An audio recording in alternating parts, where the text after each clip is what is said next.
Hello, my name is Anjali Man and I'm currently pursuing my master's degree from University of Florida in Electrical and Computer Engineering. My current project of wireless communication Spring 2016 is performance evaluation of data signal using LDPC coded MIMO-OFDM. I would like to thank Dr. Depang Oliver Wu for his guidance throughout the project.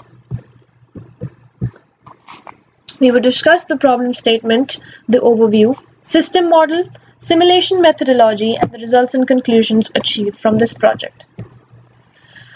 The aim was to implement an orthogonal frequency division system that has multiple input and multiple output configuration. To pacify the noise effects and avoid wireless channel fading, we devised a way of finding the best frequency selection, and we also chose the best forward error correction code that was suitable for our MIMO-OFDM receiver.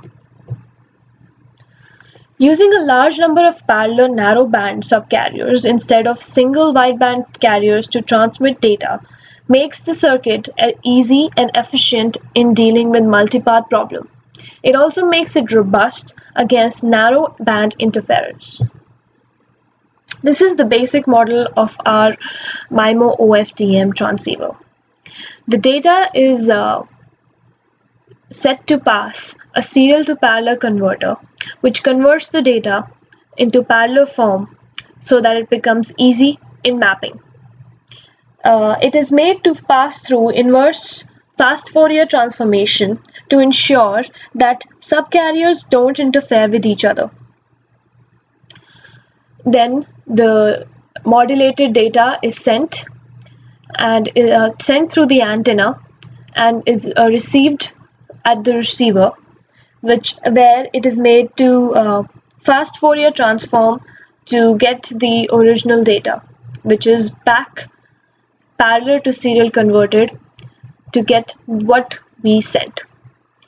The problem during transmission occurs because of multipath fading. Fading is fluctuation in the received signal power due to variations in the received signal amplitude, variations in the signal phase, variations in the received signal angle of arrival. Multipath fading occurs because of the inter-symbol interference between the subcarriers.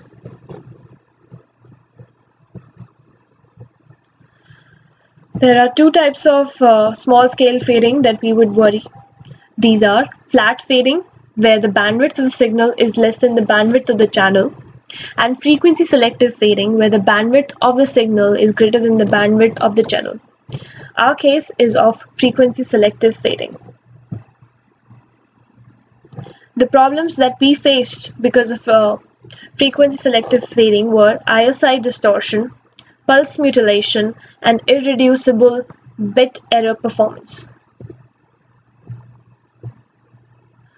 We used Rayleigh multipath fading to analyze our system, and the Rayleigh mechanism manifests in two ways: time spreading due to multipath and time variant behavior.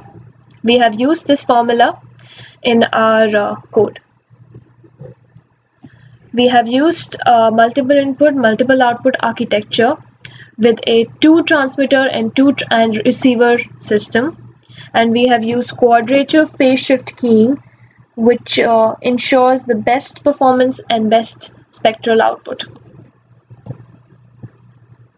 The OFDM ensures transmission of high serial bit data over large number of parallel subcarriers, ensuring better performance and efficiency.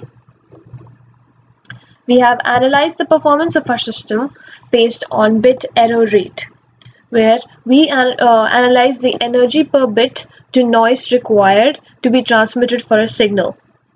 And in order to utilize the spectrum more efficiently, there was a need of high performance modulation and channel coding techniques, which we have used in our system by using low density parity check forward error correction codes. The LDPC are known for their excellence in error correction. We would go to the simulation now. This is our QPSK of the OFDM MIMO code in MATLAB, and we would get the outputs as these.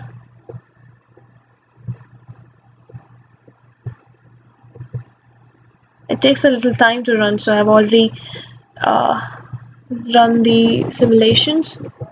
This is our OFDM subcarrier mapping for transmitter antenna 1, for transmitter antenna 2, and here we can see that the guard bands ensure that there is less interference between the subcarriers. This is our bit error performance with the theory and the simulation. Then our low density parity check with QPSK gives us the spectral plot, and for QPSK this is our distribution of number of LDPC decoder iterations. These are the number of times our decoder ran in order to get 0 errors. And this is our bit error performance for error-free LDPC QPSK of additive wide Gaussian noise model. Thank you.